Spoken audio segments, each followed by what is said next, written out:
I decided to enter the VIP limo at my father's funeral. At the door, the driver blocked me. When I told him I was the sole heir, he laughed and said, "Sir, the heir is already inside. There he is, popping champagne with the widow." He pointed to my wife's lover, so I decided to play along. "I'm glad to have you here. Follow my story until the end and comment the city you're watching from so I can see how far my story has reached." I never thought my father's funeral would become the stage for my greatest humiliation. At 57 years old, I believed I had experienced every possible betrayal life could offer. I was wrong. The black limousine sat gleaming in the cemetery parking lot, its windows tinted so dark they reflected the gray October sky like mirrors.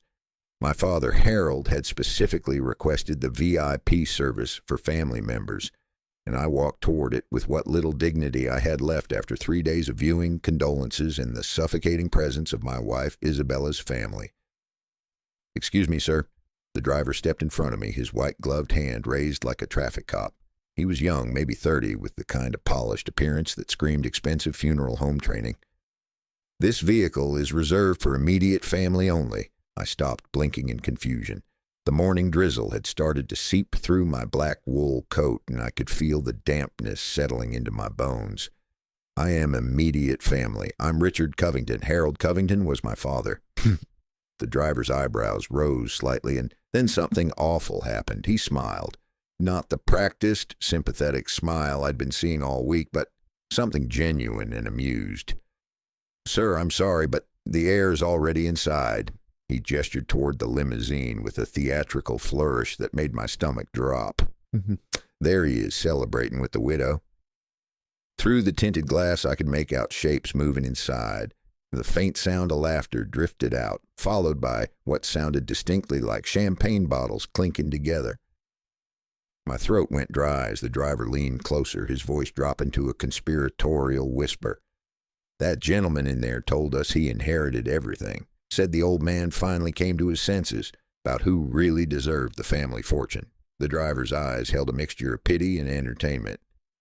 "You're welcome to wait outside, of course. I'm sure they'll let you ride in one of the regular cars." The world tilted sideways for a moment.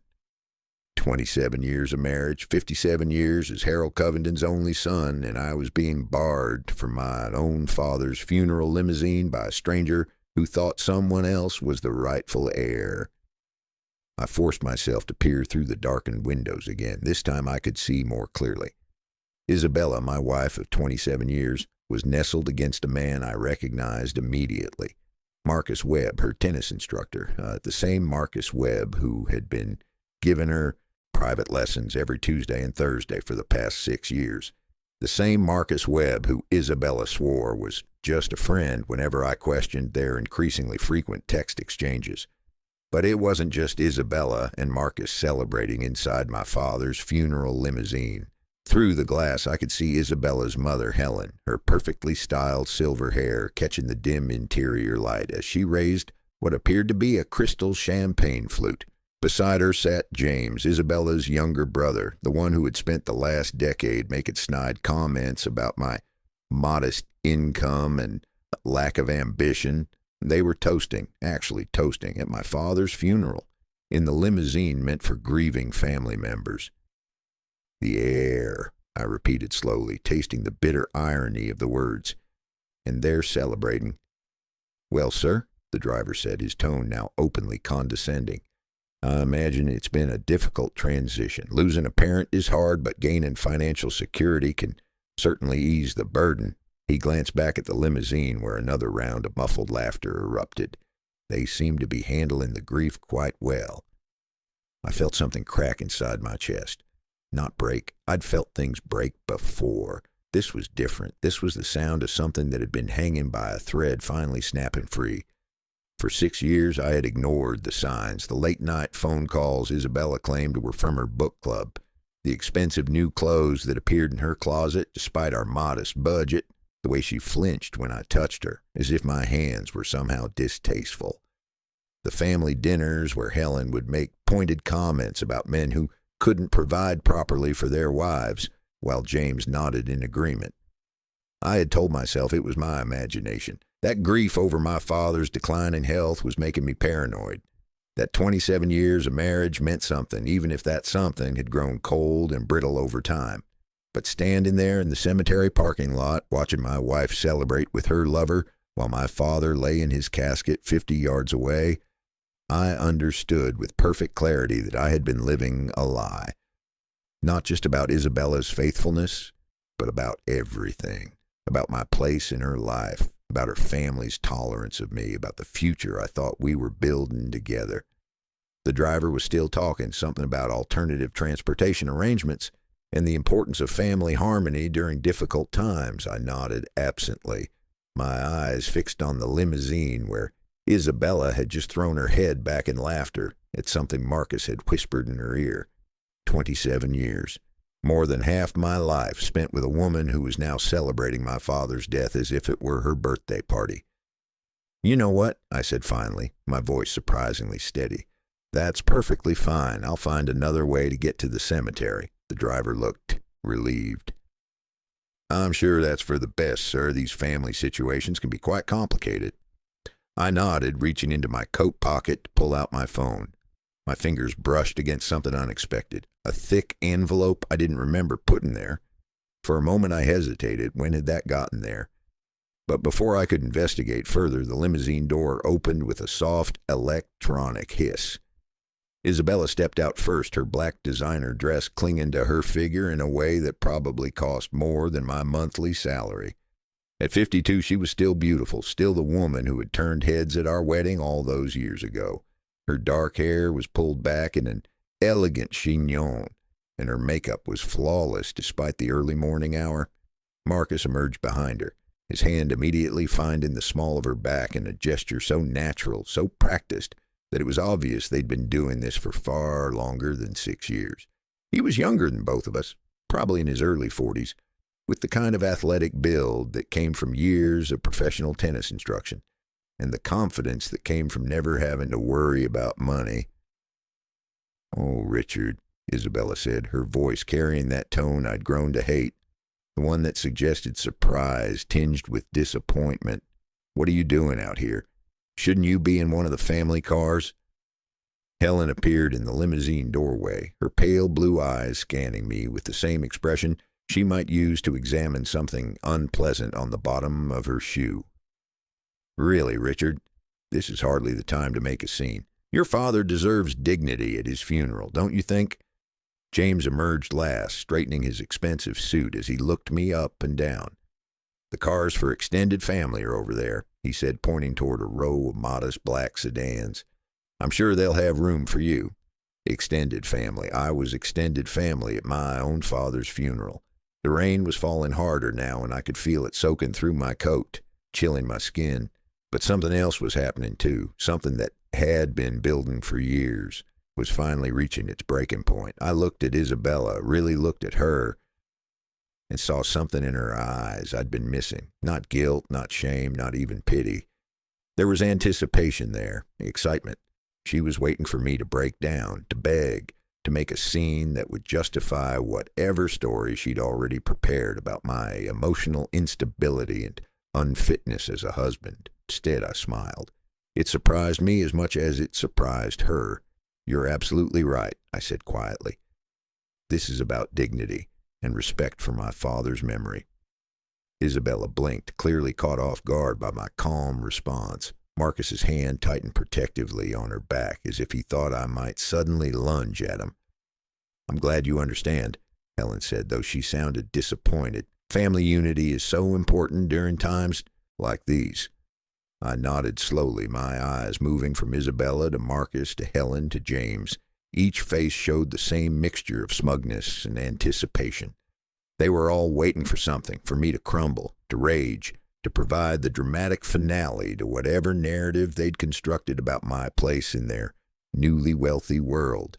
But as I stood there in the rain, feeling the weight of that mysterious envelope in my pocket, something had shifted inside me, the part of me that had spent years trying to earn their respect, trying to prove I was worthy of Isabella's love, trying to apologize for not being the man they thought she deserved. That part was simply gone. In its place was something else, something colder, more patient, something that understood the difference between losing and choosing not to play. "I'll see you at the service," I said finally, my voice carrying a note that made Isabella's eyes narrow slightly.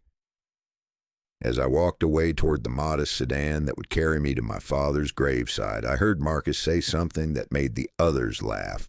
But for the first time in years, their laughter didn't sting. It didn't matter. What mattered was the envelope in my pocket and the growing certainty that this funeral was not going to end the way any of them expected. The game was just beginning, and they had no idea they were already losing. The envelope felt heavier in my pocket as I sat in the back of the modest sedan watching the cemetery fade behind us. The other passengers, distant cousins whose names I barely remembered, made polite conversation about my father's long life and peaceful passing. I nodded at appropriate intervals, but my mind was elsewhere, replaying the scene at the limousine with growing clarity. It wasn't just the celebration that disturbed me, it was the confidence, the absolute certainty in their voices when they talked about inheritance, about my father finally coming to his senses, about family finances. They weren't guessing about my father's will. They knew something. Back at my house, I finally had a moment to examine the envelope properly. It was cream-colored, heavy stock, with my name written in my father's distinctive handwriting across the front. Inside, I found a single key attached to a small piece of paper with an address I didn't recognize, and beneath that, a brief note. "Richard, if you're reading this, then they've already started lying. The safety deposit box will tell you everything. Trust no one else. Dad." The safety deposit box was at a bank I'd never heard of, located in a part of town I rarely visited. The elderly clerk who helped me seemed to be expecting my arrival, which struck me as odd until I realized my father must have made arrangements in advance. What I found inside changed everything. There were documents dating back 3 years, private investigator reports, photographs, bank statements, and most damning of all, copies of emails between Isabella and her family that made my blood run cold. But it was the letter on top, addressed to me in my father's handwriting, that made me understand the full scope of what had been happening in my own home. "Richard," the letter began, "by the time you read this, I'll be gone and they'll have made their move. I've known about Isabella's affair for 3 years now.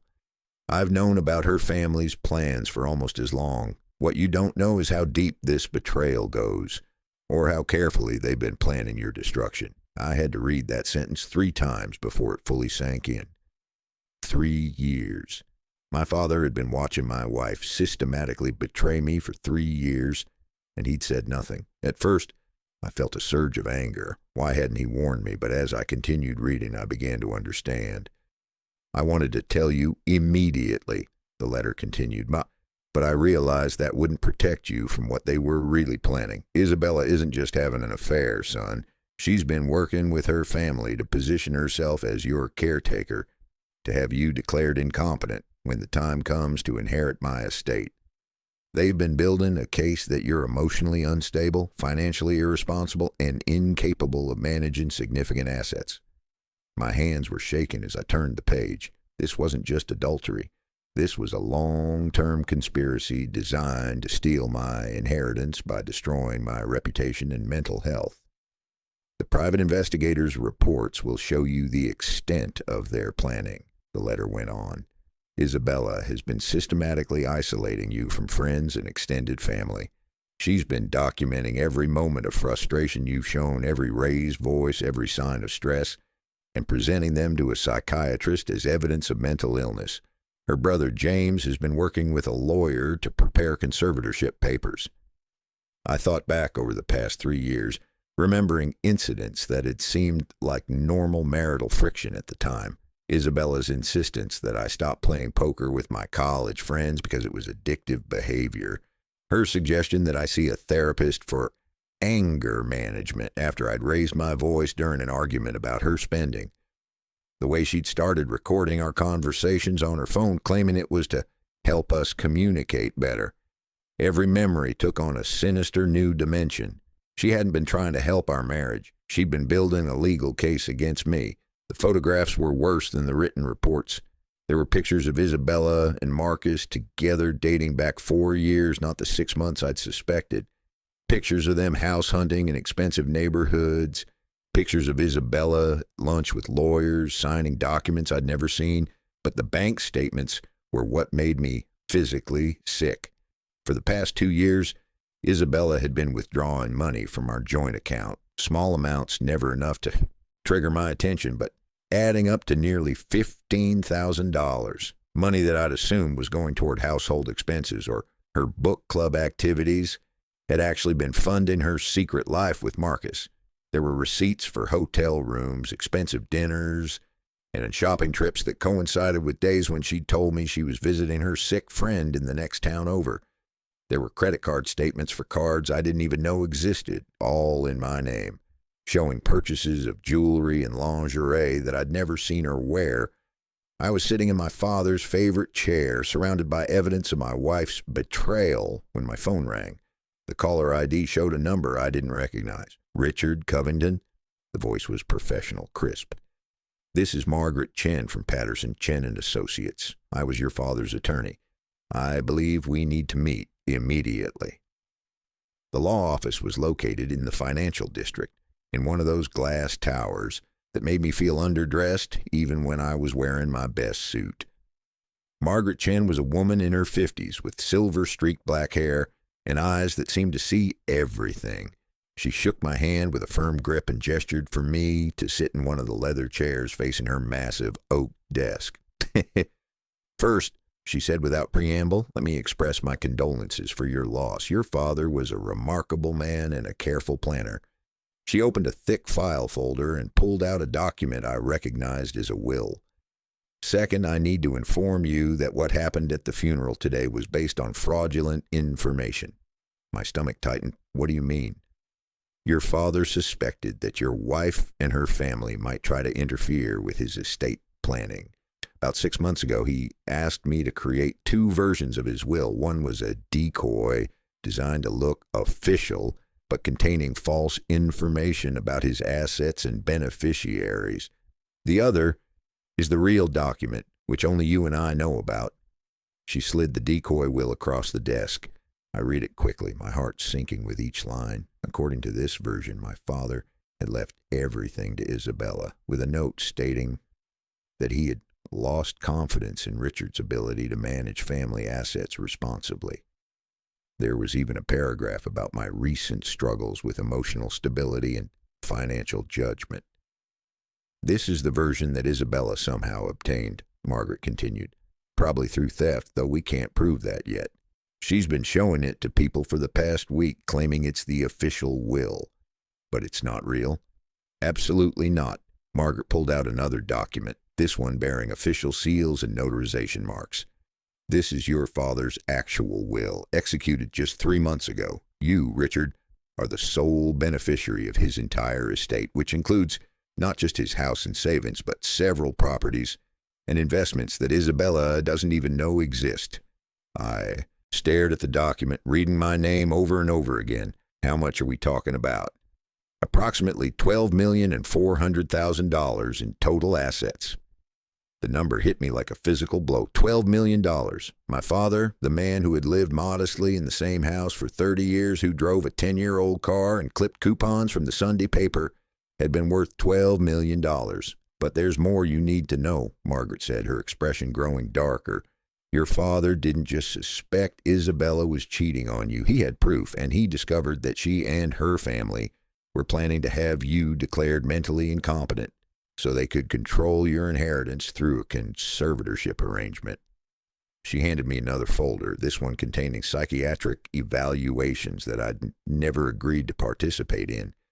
Evaluations based on observations provided by Isabella and her family, painting me as a man suffering from depression, anxiety, and financial delusions.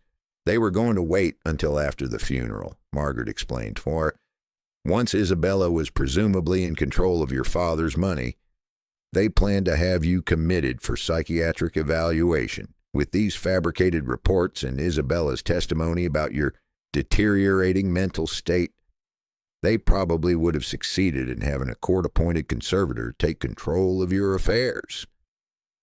I thought about Isabella's behavior over the past few months, the concerned conversations about my stress levels, her suggestions that I might benefit from professional help, the way she'd started treating me like an invalid who couldn't be trusted with important decisions.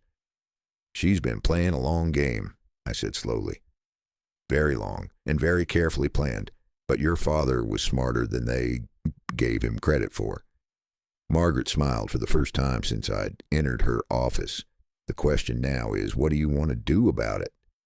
I sat back in the leather chair, my mind racing. Isabella and her family thought they'd won. They were probably at my house right now, going through my father's papers, planning their next moves, celebrating their victory over the weak, emotionally unstable husband who was about to lose everything.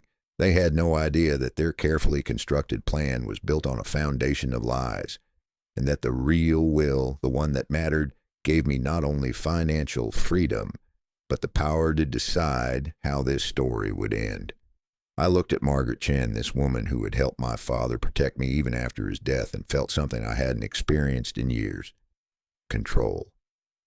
I want to give them exactly what they expect, I said finally. For now. Margaret raised an eyebrow. You want to let them believe they've succeeded? I want them to show me exactly who they really are.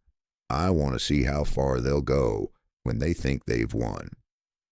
I stood up, tucking the real will into my jacket, pocket next to my father's letter, and then I want to watch their world collapse when they realize they never had any power at all. For the first time in 3 years, I was the one with the secret, and unlike my wife, I knew how to be patient. When I walked through the front door of my house that evening, the atmosphere hit me like a wall of expensive perfume and barely contained excitement. Isabella was in the kitchen, her phone pressed to her ear, speaking in the animated tone she reserved for good news.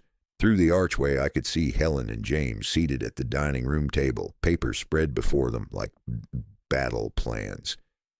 Yes, the reading's scheduled for tomorrow morning at 10, Isabella was saying. No, there shouldn't be any problems. Richard doesn't even know about the other properties. She laughed, a sound that would have warmed my heart 6 months ago, but now made my skin crawl. Trust me, by this time next week, we'll have everything sorted out. She noticed me standing in the doorway and quickly ended her call. Richard, honey, you're home. How are you feeling? Today was so difficult for all of us. The concern in her voice was perfectly modulated, practiced. I wondered how long she'd been rehearsing that tone. The caring wife worried about her grieving husband's mental state. Margaret Chen's words echoed in my mind. They were building a case for my incompetence. I'm managing, I said quietly, which was true in ways she couldn't imagine. What's all this? I gestured toward the dining room where Helen and James were pretending to read sympathy cards while clearly eavesdropping on every word. Oh, we're just trying to help organize things for tomorrow. Your father's will reading, the funeral arrangements, all those details that can be so overwhelming when you're grieving. Isabella's hand found my arm, her fingers cool against my skin. Why don't you sit down? You look exhausted. I can make you some tea. Tea. She'd been pushing tea on me for months, always insisting I finish the cup even when it tasted bitter. I thought of the psychiatric reports in Margaret Chen's office, the ones documenting my alleged paranoia and anxiety. Had she been drugging me? The thought should have shocked me, but after everything I'd learned, it seemed almost inevitable. That's very thoughtful, I said, but I think I'll just go upstairs and rest for a while. Isabella's smile flickered for just a moment. Are you sure? We really should discuss some practical matters. There are going to be decisions to make, paperwork to handle. I don't want you to worry about any of it, but we should talk about how we're going to manage everything. How we were going to manage everything, as if there was still a we in any meaningful sense. James cleared his throat from the dining room. Richard, why don't you join us? We're trying to get a handle on your father's affairs. There are some questions only you can answer. I could see the trap being laid.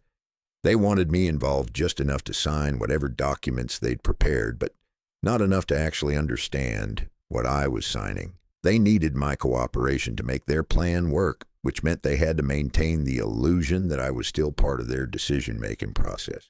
Of course, I said, settling into one of the dining room chairs. I want to help however I can." Helen looked up from a stack of papers, her pale eyes studying my face with the intensity of a scientist examining a specimen. "Richard, dear, I hope you understand that we're only trying to help. Managing an inheritance can be so complicated, especially when there are tax implications and legal requirements. Isabella and James have been researching the best ways to handle everything." I nodded, keeping my expression neutral while internally marveling at her audacity. They were discussing my inheritance, money that was rightfully mine, as if I were a child who needed adults to make decisions for him. James spread out what appeared to be legal documents across the table. "We've been in touch with an estate planning attorney. She says there are several steps we need to take immediately to protect the assets from unnecessary taxation and legal complications." I recognized one of the documents from Margaret Chen's files. It was a power of attorney form that would give Isabella complete control over my financial affairs. Another was a medical directive that would allow her to make healthcare decisions on my behalf if I was deemed unable to do so myself. "This all seems very thorough," I said carefully. "But shouldn't we wait until after the official will reading tomorrow before making any major decisions?" The three of them exchanged glances so quickly I might have missed it if I hadn't been watching for exactly that kind of coordination. They knew something about tomorrow's will reading that they thought I didn't know. "Well," Isabella said, her voice taking on that patient tone people use with confused elderly relatives, "the thing is, your father's attorney already gave us a preliminary overview of the will's contents. It's just a formality at this point. Just a formality. They were so confident in their fraudulent document that they'd already moved past pretending it might contain surprises." "I see," I said. "And what did this preliminary overview reveal?" Helen reached across the table and patted my hand with the kind of condescending gentleness that made my jaw clench. "Richard, your father was very concerned about your well-being in his final months. He wanted to make sure you'd be taken care of, but he also wanted to ensure that the family assets would be managed responsibly." "What Helen means," James interjected with characteristic bluntness, "is that your father decided Isabella should handle the inheritance. He felt that would be the most stable arrangement for everyone involved." There it was, the lie delivered with such casual confidence that I almost admired their audacity. They genuinely believed they'd fooled not just me, but my father as well. "I have to admit, that's a bit surprising," I said slowly. "Dad and I talked about financial matters fairly regularly. He never mentioned having concerns about my judgment." Isabella's hand tightened almost imperceptibly on my arm. "Honey, you know how your father was. He never wanted to hurt your feelings, but he'd been watching how stressed you've been lately, how overwhelmed you get with even simple decisions. He was worried about what might happen if you suddenly had to manage a large inheritance on your own. Stressed, overwhelmed, unable to manage simple decisions.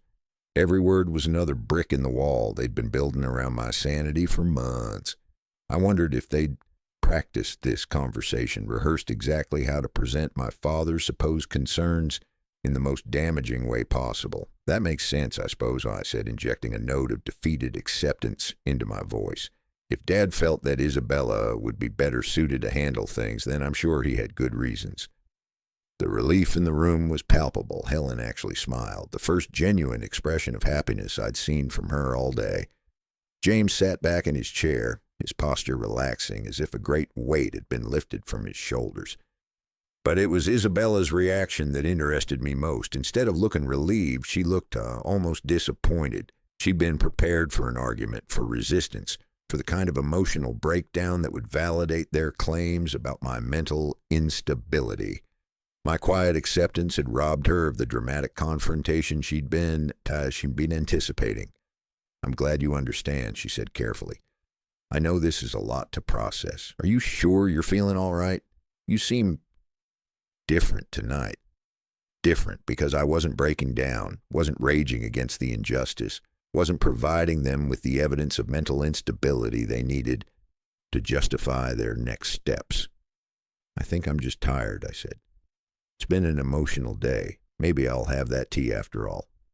Isabella's face brightened with something that might have been genuine pleasure if I hadn't known better. Of course, honey. I'll put the kettle on right now.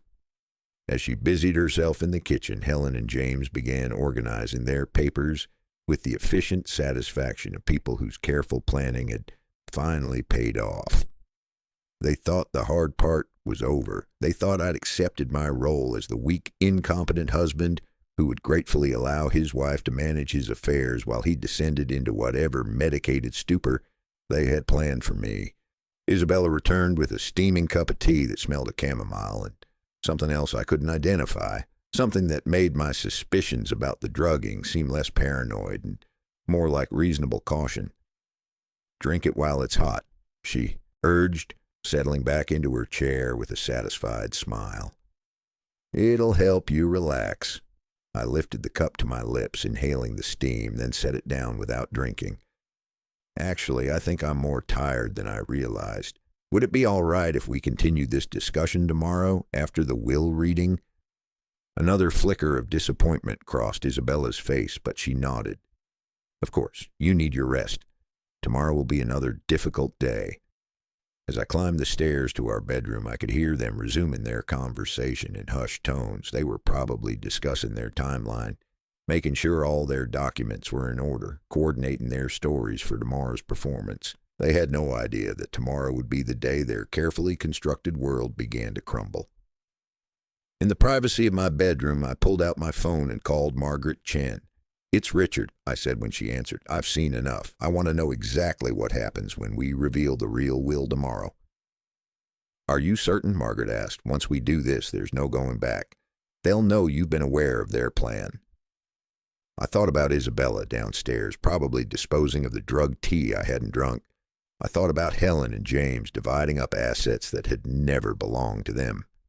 I thought about Marcus, who was undoubtedly waiting somewhere nearby for news of his financial future. "I'm certain," I said, "but I want to do this right. I want them to understand exactly how completely they've lost."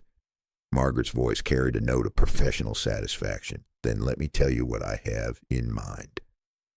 As she outlined her plan, I felt something I hadn't experienced in years. Anticipation. Not the sick dread that had become my constant companion, but genuine excitement about the future. Tomorrow, Isabella and her family would discover what it felt like to be the ones who didn't belong. Tomorrow they would learn that my father had been far smarter than they'd ever imagined. And tomorrow, I would finally stop pretending to be the man they thought I was and start becoming the man I was meant to be. The only question that remained was how gracefully they would handle losing everything they thought they'd won. Something told me Grace was not going to be part of their reaction. The will reading was scheduled for 10 o'clock on Thursday morning. Isabella had been awake since 5, moving through the house with the restless energy of someone trying to contain enormous excitement. She'd tried on 3 different outfits before settling on a conservative black dress that struck just the right note between grief and professional competence. The perfect costume for a new widow about to inherit a fortune. I watched her preparations from the bed, pretending to be only half awake while she applied makeup with unusual care. She was getting ready for the most important performance of her life, and she wanted to look the part of the responsible, caring wife who would reluctantly accept the burden of managing her late father-in-law's estate. "Are you nervous?" I asked, letting my voice carry just the right amount of anxious uncertainty. Isabella paused in front of the mirror, catching my eye in the reflection. "A little," she admitted. "It's such a big responsibility. I just want to make sure I handle everything properly, the way your father would have wanted." The way my father would have wanted. The irony was so thick I could taste it. My father had spent the last 3 years of his life documenting her betrayal and plotting to protect me from her manipulation. But Isabella believed she'd been so clever, so convincing, that she'd actually fooled the old man into disinheriting his own son in her favor. "I'm sure you'll do fine," I said. "You've always been better at dealing with complicated financial matters than I have." That much was true, though not in the way she thought. Isabella had indeed proven herself exceptionally skilled at financial manipulation. She'd been stealing from our joint account for 2 years while planning to steal an inheritance. worth $12,400,000. Helen and James arrived promptly at 9:30, both dressed in their most expensive funeral attire. They brought Marcus with them, though they tried to make his presence seem casual. He was introduced as a family friend who's been so supportive during this difficult time, but the way Isabella's eyes lit up when she saw him made their relationship obvious to anyone paying attention, which apparently I wasn't supposed to be. "Richard," Helen said, settling herself on the living room sofa with the air of someone claiming territory, "I hope you slept well. Today is going to be emotionally challenging." James nodded gravely. "These formal legal proceedings can be overwhelming, especially when you're still processing your grief. And if you need to step outside or take a break at any point, don't hesitate." They were laying the groundwork for my expected emotional breakdown. They wanted witnesses to see me become upset, confused, unable to handle the stress of learning that my father had supposedly lost faith in me. It would be perfect evidence for their incompetency case. "I appreciate that," I said. "I have to admit, I'm feeling pretty anxious about the whole thing." Isabella immediately moved to sit beside me, her hand finding mine in what appeared to be a gesture of comfort. "Don't worry, honey. No matter what happens today, we'll get through it together. I'll take care of everything." Marcus, who had been standing near the window, pretending to admire the view, turned to give me a smile that managed to be both sympathetic and condescending. "Your wife is an amazing woman, Richard. You're lucky to have someone so capable looking out for your interests." "Lucky to have someone looking out for my interests. The man who had been sleeping with my wife for the past 4 years was telling me how fortunate I was to have her protection. The sheer audacity of it was almost impressive." We arrived at Margaret Chen's office building 15 minutes early. The waiting room was decorated in soothing neutral tones with classical music playing softly in the background. Isabella sat beside me, her leg bouncing slightly with nervous energy she was trying to hide. Helen and James flanked us like bodyguards, while Marcus positioned himself near the reception desk as if he were just another client waiting for his own appointment. At exactly 10 o'clock, Margaret's secretary called our names. We filed into the conference room where Margaret sat behind a polished mahogany table, several thick folders arranged before her. She was wearing a dark blue suit that made her look every inch the successful attorney, and her expression was professionally neutral. "Thank you all for coming," Margaret began. "Before we proceed with the reading of Harold Covington's will, I need to address some unusual circumstances that have come to my attention." Isabella stiffened slightly, but her voice remained steady. "What kind of circumstances?" "It appears," Margaret said carefully, "that there has been some confusion about the contents of Mr. Covington's will. I have been informed that certain parties may have been operating under false assumptions about the disposition of his estate." Helen leaned forward, her pale eyes narrowing. "I'm not sure what you mean. We were told that Isabella would be inheriting the bulk of the estate." "May I ask who told you that?" Margaret's voice was crisp, professional. There was a moment of silence before James cleared his throat. We saw a copy of the will. Isabella found it among Harold's papers." Margaret nodded slowly. "I see. And this document you found, did it appear to be official, properly notarized and witnessed?" "Of course it was official," Isabella said, her voice taking on a defensive edge. "It was clearly Harold's will. He'd obviously decided that Richard wasn't capable of handling such a large inheritance responsibly." Margaret said, making a note on the legal pad in front of her. "And you felt confident proceeding based on this document you found?" I could see where this was going, and I had to admire Margaret's approach. She wasn't directly accusing them of anything. She was simply letting them explain in their own words how they'd come to believe they knew the contents of my father's will before the official reading. "We just wanted to be prepared," Helen interjected. "These matters can be so complicated. We thought it would be helpful to understand the situation in advance." Margaret nodded again, then opened one of the folders in front of her. "Well, let me clear up any confusion by reading the actual will, the one that was properly executed and filed with this office 3 months ago." Isabella's hand found mine again, squeezing tightly. I could feel the tension radiating from her body as Margaret began to read.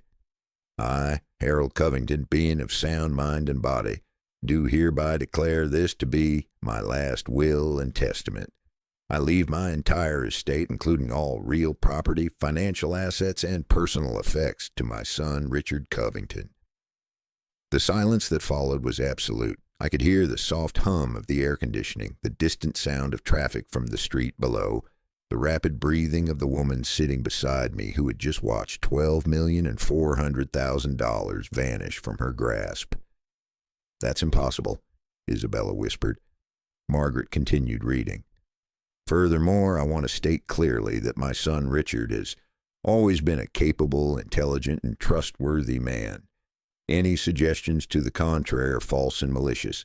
I have complete confidence in his ability to manage this inheritance responsibly." Helen made a small choking sound. James was staring at the table as if the wood grain held the secrets of the universe. Marcus had gone completely pale, apparently realizing that his comfortable future had just evaporated. But it was Isabella's reaction that fascinated me most. She wasn't looking devastated or shocked. She looked furious. Her carefully constructed mask of grieving daughter-in-law was slipping, revealing something cold and calculating underneath.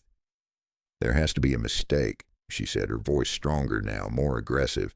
"The document we found was dated more recently than this. Harold must have changed his mind." Margaret closed the folder and fixed Isabella with a steady gaze. "Mrs. Covington, the document you're referring to was a decoy, a false will created specifically to test whether anyone would attempt to use fraudulent documentation to claim Harold's estate." The words hit the room like a physical blow. Isabella actually recoiled, her hand dropping from mine as if I'd suddenly become radioactive. "You're saying my father knew someone might try to steal his will?" I asked, injecting just the right amount of confusion into my voice. "I'm saying your father was a very careful man who took steps to protect his estate from potential fraud." Margaret's eyes never left Isabella's face. "The question now is how this false document came to be in your possession, Mrs. Covington." Isabella's mouth opened and closed several times before she managed to speak. I found it in Harold's papers. I assumed it was legitimate." "You found it?" Margaret repeated. "May I ask where specifically?" "In his desk, in the study." Margaret made another note. "Interesting, because according to my records, the only copies of that decoy will were stored in this office and in a safety deposit box that only Harold and I had access to. It was never taken to his home." The trap was closing, and I could see Isabella beginning to panic. Her carefully planned story was falling apart, and she was starting to realize just how thoroughly my father had outmaneuvered her. "There must be some explanation," Helen said desperately. "Perhaps Harold gave Isabella a copy to review to prepare her for the responsibility."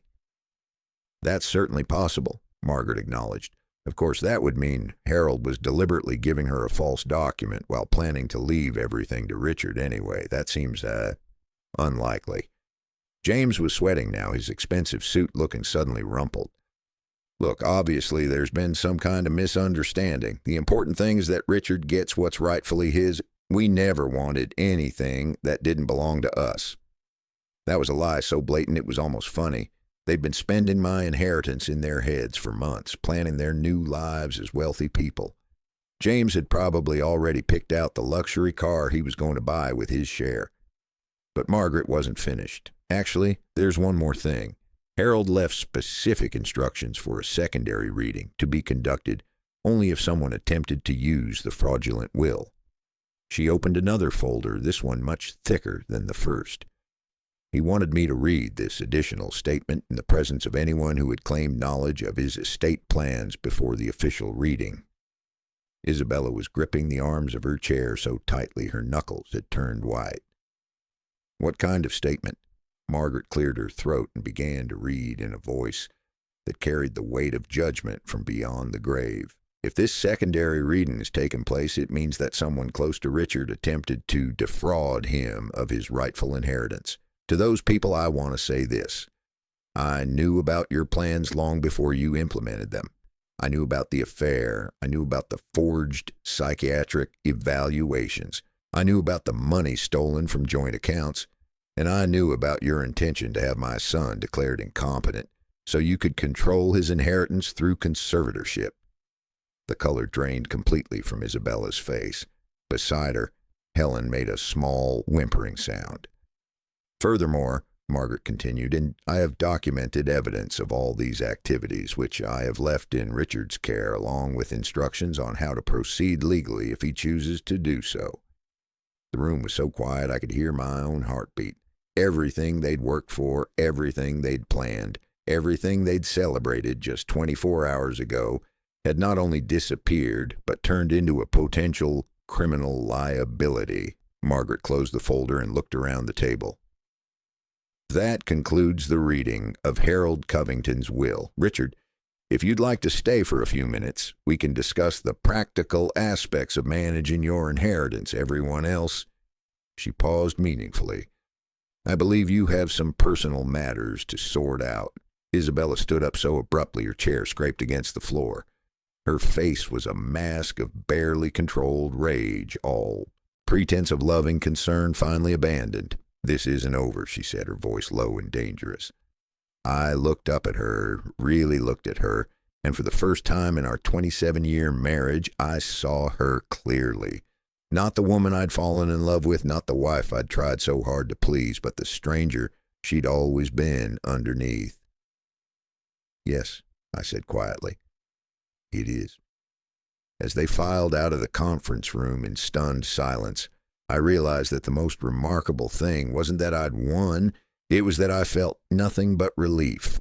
The war was over before they'd even realized it had begun. The silence that followed Isabella and her family's exit from Margaret Chen's office was profound, but it wasn't peaceful. It was the kind of silence that comes before a storm, heavy with unspoken threats and barely contained fury. Through the conference room's floor-to-ceiling windows, I watched them cluster in the parking lot below, their animated gestures and heated expressions telling me everything I needed to know about their state of mind.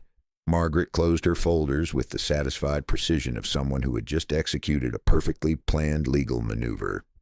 How are you feeling, Richard? Relieved, I said and meant it, but also concerned about what they'll do next. Isabella doesn't handle defeat well, and she's had 27 years to study my weaknesses. Margaret nodded thoughtfully. Your father anticipated that. There's more we need to discuss. Safeguards he put in place and evidence he compiled that you'll need to understand. She opened a different folder, this one containing photographs and documents I hadn't seen before. He was very thorough in documenting their activities. The photographs were time-stamped and professionally shot, clearly the work of the private investigator my father had hired. They showed Isabella and Marcus together in compromising situations dating back 4 years, but they also showed something else. Meetings with lawyers, visits to medical professionals, and financial transactions that painted a picture of conspiracy that went far beyond simple adultery. Your father discovered that Isabella had consulted with 3 different attorneys about having you declared mentally incompetent, Margaret explained, pointing to surveillance photos of Isabella entering various law offices. She was shopping for someone who would take the case based on the fabricated psychiatric evaluations. I studied the images, feeling a cold fury build in my chest. This wasn't just about stealing my inheritance. It was about destroying my freedom, my autonomy, possibly my entire future. If their plan had succeeded, I would have spent the rest of my life under a conservatorship, medicated and controlled while they lived off my money. There's also this, Margaret said, sliding a bank statement across the table. Your father had Isabella's financial activities monitored. The $15,000 she withdrew from your joint accounts was just the beginning. She also opened credit cards in your name and ran up debts of nearly $30,000. $30,000 in debt that I knew nothing about. Credit cards used to finance her secret life with Marcus while she systematically worked to have me declared unfit to manage my own affairs. What's our legal position? I asked. Strong, very strong. We have evidence of fraud, identity theft, conspiracy, and potentially elder abuse if we can prove she was manipulating your father's medications during his final illness. Margaret's voice was crisp and professional, but I could hear the underlying satisfaction. The question is, how aggressively you want to pursue this? Before I could answer, my phone buzzed with a text message. Isabella, we need to talk. Come home immediately. I showed the message to Margaret, who read it with raised eyebrows. Well, that was fast. They've regrouped and decided on their strategy, which is probably some combination of threats, emotional manipulation, and desperate bargaining. They're hoping to salvage something from this disaster, maybe convince you to give them some portion of the inheritance in exchange for a quiet divorce. My phone buzzed again. This time it was Marcus. Your wife is very upset. Don't make this harder than it needs to be. The audacity of Isabella's lover texting me advice about how to handle my marriage would have been laughable if it wasn't so infuriating. I showed this message to Margaret as well. I think, she said slowly, it's time for them to understand just how precarious their legal position really is. The drive home took 20 minutes, giving me time to steel myself for whatever confrontation awaited. I'd lived with Isabella long enough to know her patterns. When cornered, she became either coldly manipulative or explosively angry, depending on which approach she thought would be most effective. Given the magnitude of her failure today, I suspected I was about to see anger. I was wrong. What I found was something much more dangerous and calculated desperation. Isabella was waiting in the living room, but she wasn't alone. Helen and James flanked her on the sofa like reinforcements, while Marcus stood behind them with his arms crossed. They'd arranged themselves as if for a business meeting, which I suppose this was, a negotiation for their financial survival. Richard, Isabella began, her voice carefully modulated to sound reasonable and concerned. We need to discuss what happened today rationally. I know you're upset and you have every right to be, but we can work through this. I remained standing, looking down at the four of them arranged in their careful formation. Work through what exactly? This misunderstanding about your father's will, Helen interjected smoothly. Obviously, there were miscommunications, but the important thing is that we're all family here. We can find a solution that works for everyone. Family. The woman whose daughter had been systematically betraying me for 4 years was calling us family. What kind of solution did you have in mind? I asked. James leaned forward, his expression earnest, in the way that usually preceded his most manipulative proposals. Look, Richard, we know you're hurt and angry, but Isabella has been a devoted wife for 27 years.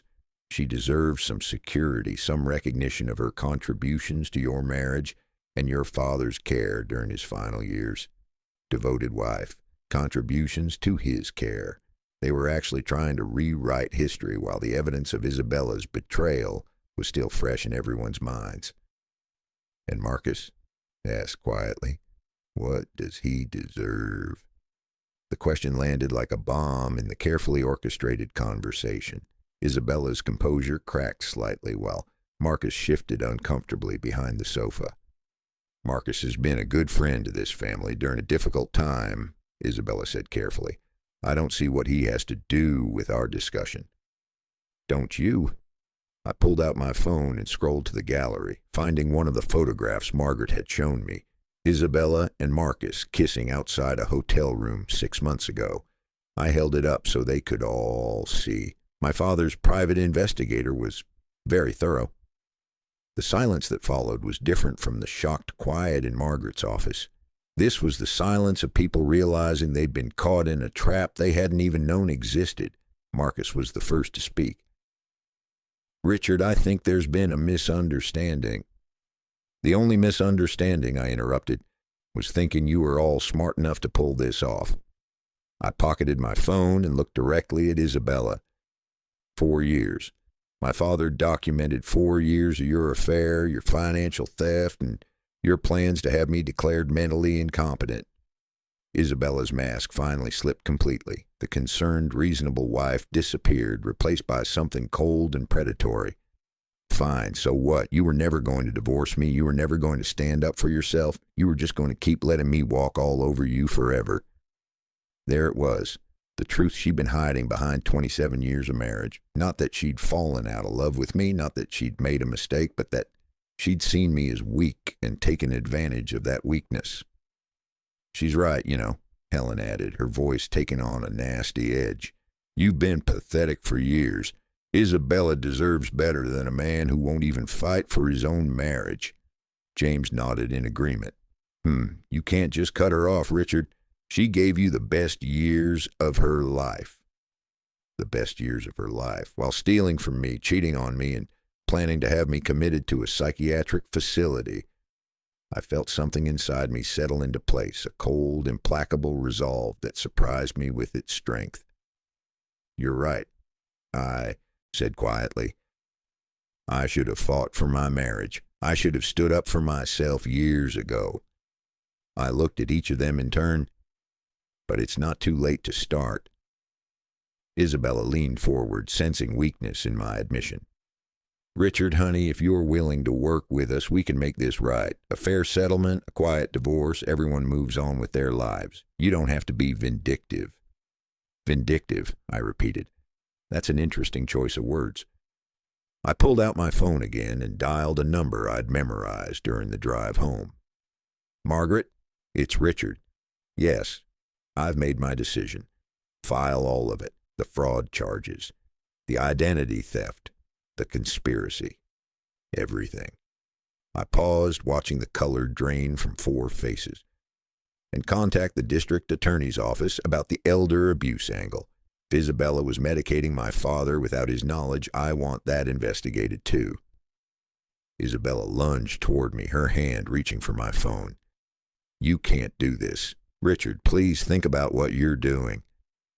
I stepped back, easily avoiding her grab. For the first time in our marriage, I was the one with all the power, and she was the one begging.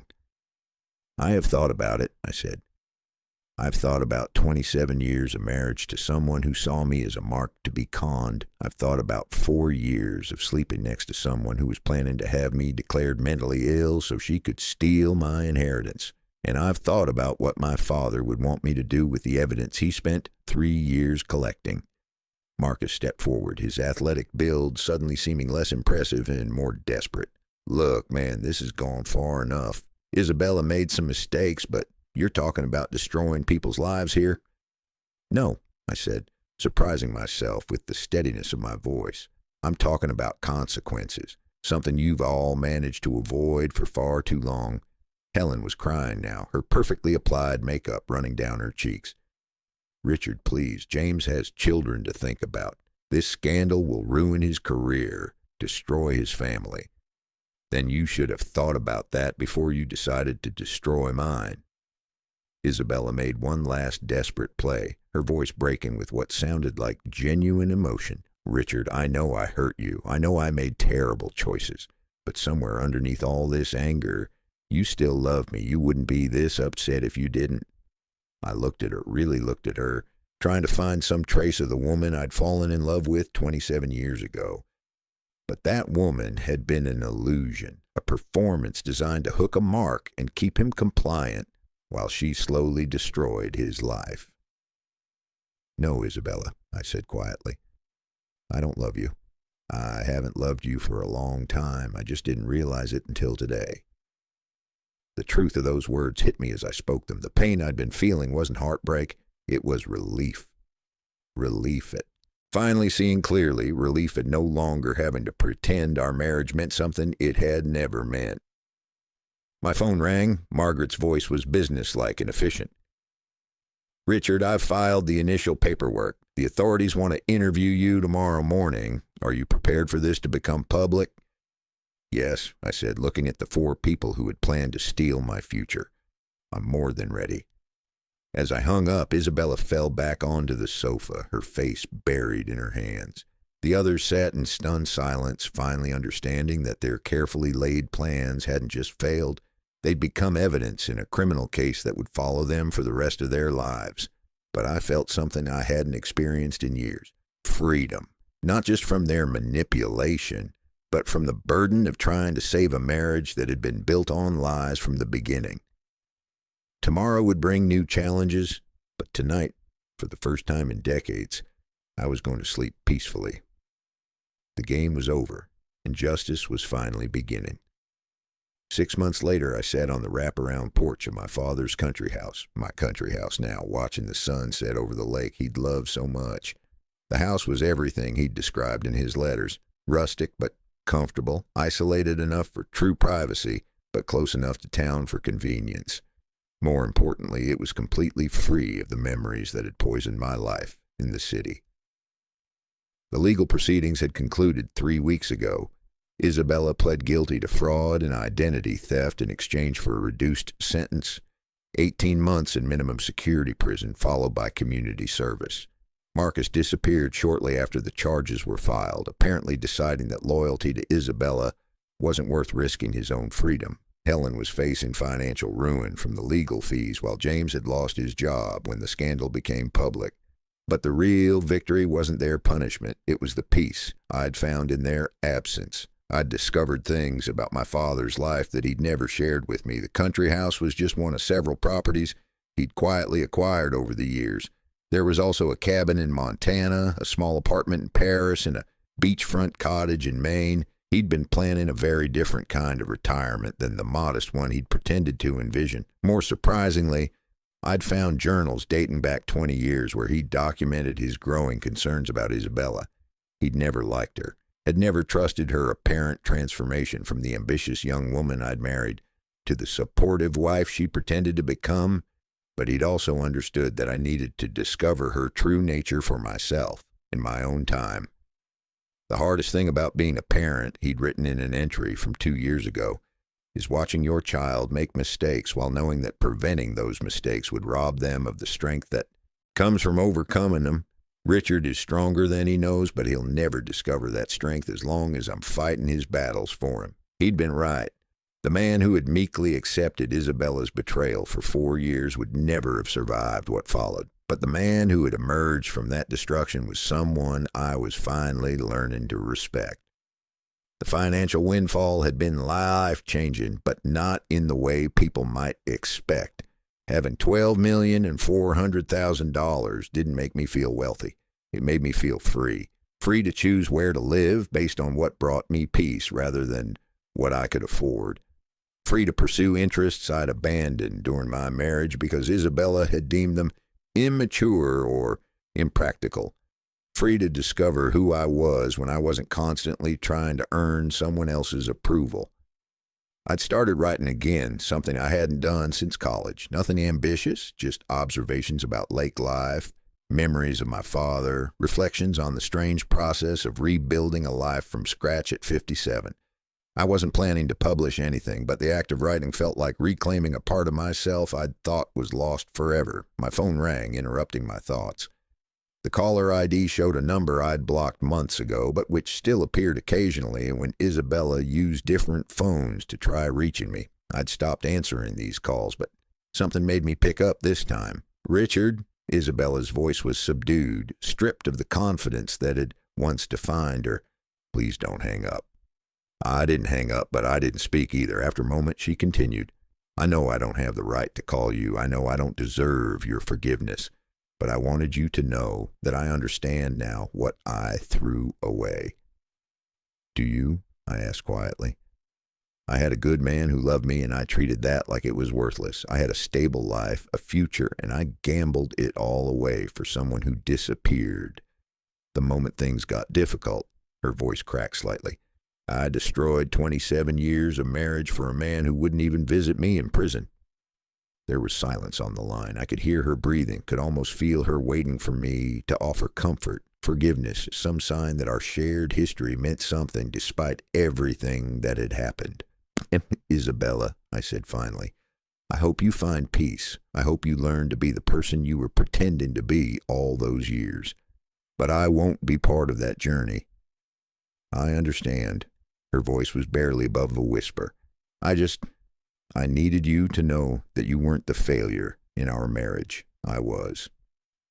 After I hung up, I sat in the growing darkness, thinking about forgiveness and healing and the strange paths that lead us to the lives we're meant to live. I didn't hate Isabella anymore. That had faded months ago, replaced by something closer to pity. She would spend years rebuilding her life from the wreckage of her choices, and that was justice enough. But more importantly, I no longer needed her acknowledgement of my worth to feel whole. The validation I'd spent decades seeking from someone who was incapable of giving it had become irrelevant. A knock at the front door pulled me from my thoughts. I wasn't expecting anyone. The house was deliberately isolated, and I'd been careful about sharing my new address. Through the window, I could see a woman standing on the porch, her silver hair catching the last rays of sunlight. When I opened the door, I found myself face to face with Sarah Peterson, the librarian from town. We'd had several pleasant conversations over the past months when I'd come in looking for books about lake ecology and local history. She was perhaps 60, with kind eyes and the comfortable presence of someone who'd found genuine contentment in a simple life. "I hope I'm not intruding," she said, holding up a covered dish. "I was making too much soup for one person, and I remembered you mentioning that you were still learning to cook for yourself." It was such a simple gesture, offered without expectation or agenda, that it took me a moment to respond. When had I last experienced kindness that didn't come with strings attached? "That's very thoughtful," I said, stepping aside to let her in. "Would you like to stay for dinner? I was just about to eat something that probably can't compete with homemade soup." Sarah smiled, and for the first time in months, I felt something stir in my chest that wasn't grief or anger or relief. It was possibility. We talked for 2 hours over soup and wine, about books and travel, and the peculiar satisfaction of watching seasons change from the same window every day.